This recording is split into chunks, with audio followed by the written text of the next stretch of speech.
Hi, fellow trumpeters. Thanks for spending time with me. We're looking at Charlier number 5.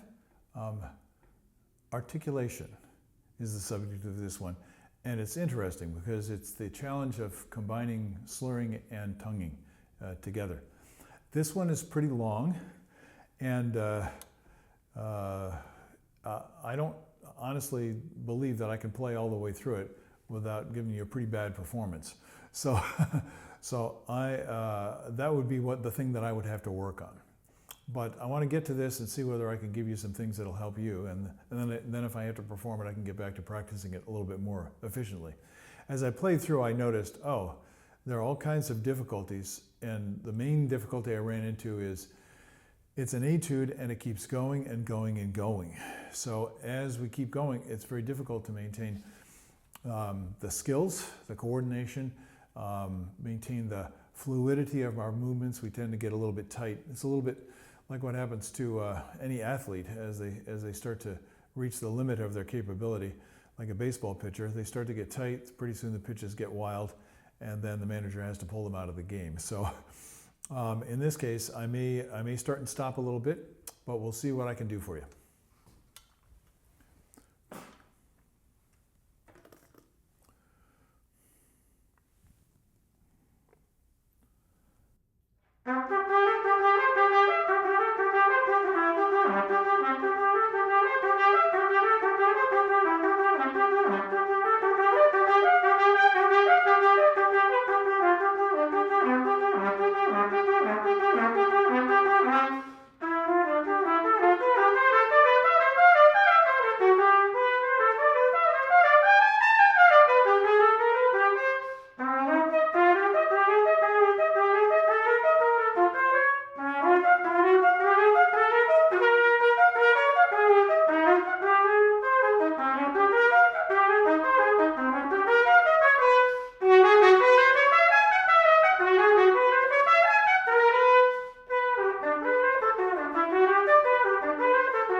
I really don't know this well enough. I'm sorry to interrupt your musical experience, but I realized what's so challenging about this piece is he gets you into a groove with the pattern of articulation and slurring, and then he changes it.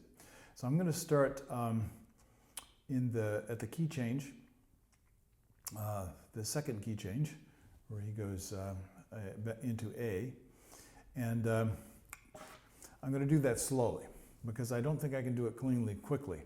So that was an executive decision. Okay, just stop and see if I can get through this section accurately. Can I play the notes? I'm going to play the pickup.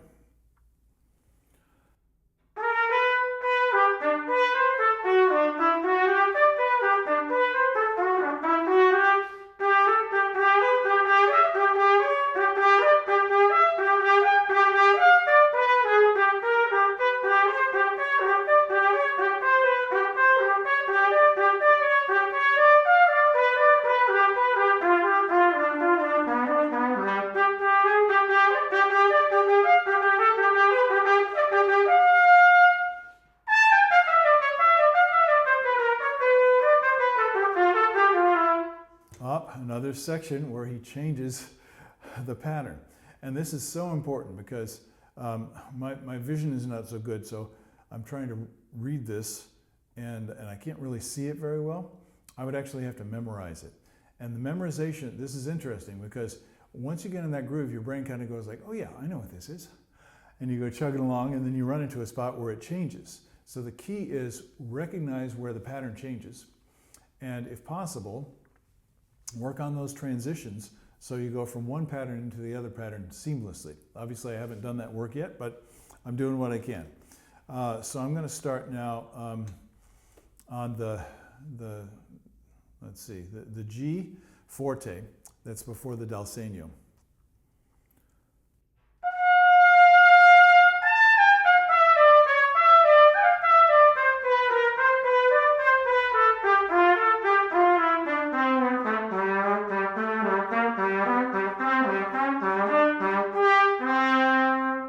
And then it goes back to the beginning.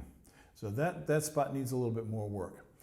So I want this, what I'm doing today, to be useful for some of you out there, and I realize you're at all different levels of playing ability.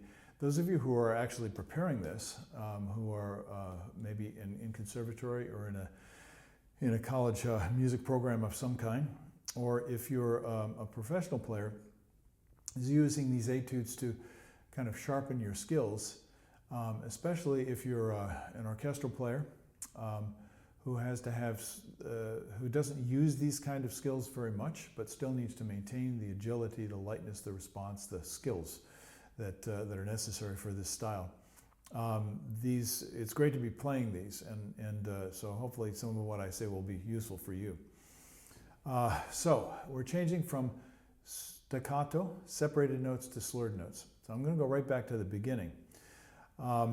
And it's a little bit different than the end, I notice. When I go to the coda, it's different, so we'll talk about that. Right at the beginning, you have some notes marked staccato and some notes are slurred. Now, I'm going to play it two different ways, and this is my point. I want you to listen to this.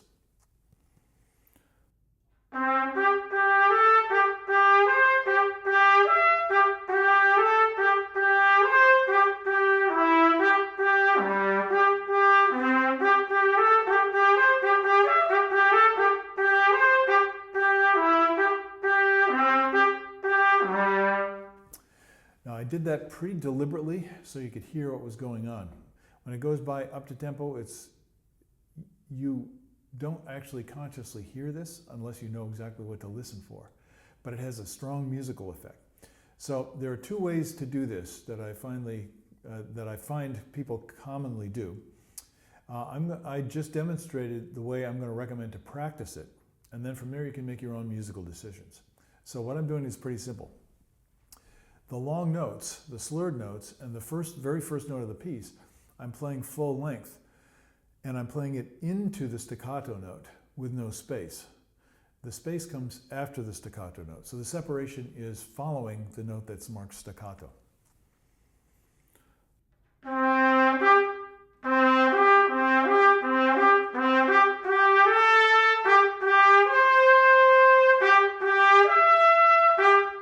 So all those notes that reach higher and higher are sustained notes that come back down to a staccato note, and I'm playing directly into the staccato note.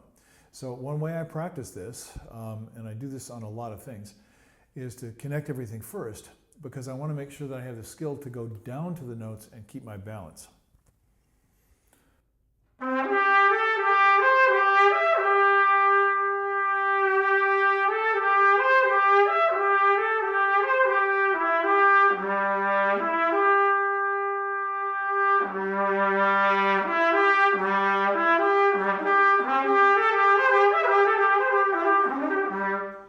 Okay, so now I'm getting a lot closer to staying balanced all the way through. When I add the tongue, I don't want to lose that balance. So I'm going to pick that pattern, do it very intentionally, playing the notes into the staccato note with no break. Now, another way to play it, which is just different stylistically and different physically as a result, is to release the second note of the two slurred notes as a lift. Kind of what we did in etude number 3, interval of the third, da, ba, da. So I could do that here too.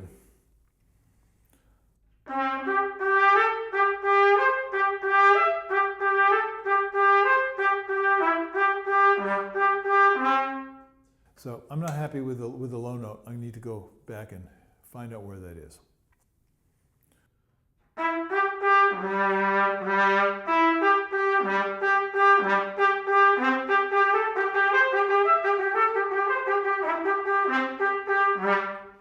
So do you hear the different style? I hope you can hear it. It's fun, but it's a different physical coordination, and you need, what my recommendation is work on all these things. See how you can come up with different interpretations, because if you're an orchestra player, you prepare something, you bring it in, you have the first rehearsal, and then the conductor sometimes will say something like, trumpet, no, no, no, no, no, that is entirely wrong. And then he'll give you an idea, try to give you an idea of what he wants. And then it's your job to try and understand what he said. Now, I'm not going to go into the details of that very delicate relationship between the orchestra and the conductor, but we have to be prepared. That's the statement I'm trying to make here. And the way you do that is you try it a lot of different ways. So without actually spending time just practicing while you're watching, I'm going to take the transition into the coda and then go to the end from there. So the dal segno, let me make this whole thing. I'm going to start at the forte before the dal segno and see if I can get through to the end.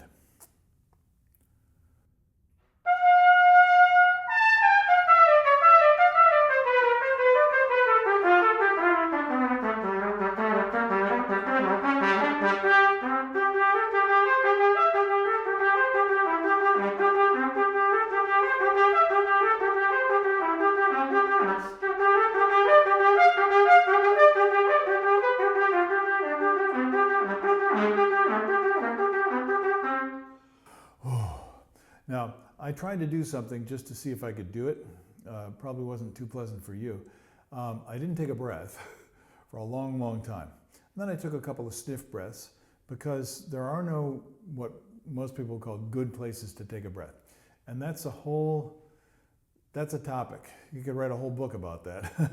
But the best place to practice it is in these etudes. And especially the Charlier and the Vasily Brandt etudes are great for practicing getting comfortable with seemingly impossible breathing situations. But I didn't execute that very well. So I'm going to cheat and start at the beginning and then take the coda. And I'll see if I can do that on one breath.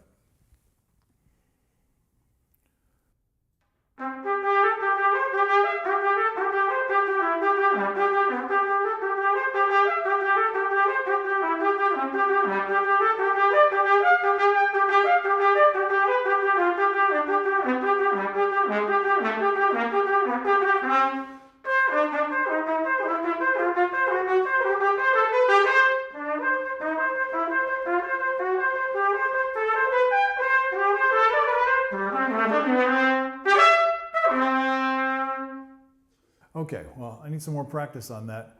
And if, like me, practice is fun for you, keep going. If it's not fun, you're probably not practicing very well. It should be the game. Just like those Olympic athletes, they do it because there's joy in it, and they have to remind themselves of that sometimes. So go do your work. Join me when you have some time. I'll be happy to see you again. And hopefully I'll get to see some of you in person at some point. Have a great day. Bye-bye.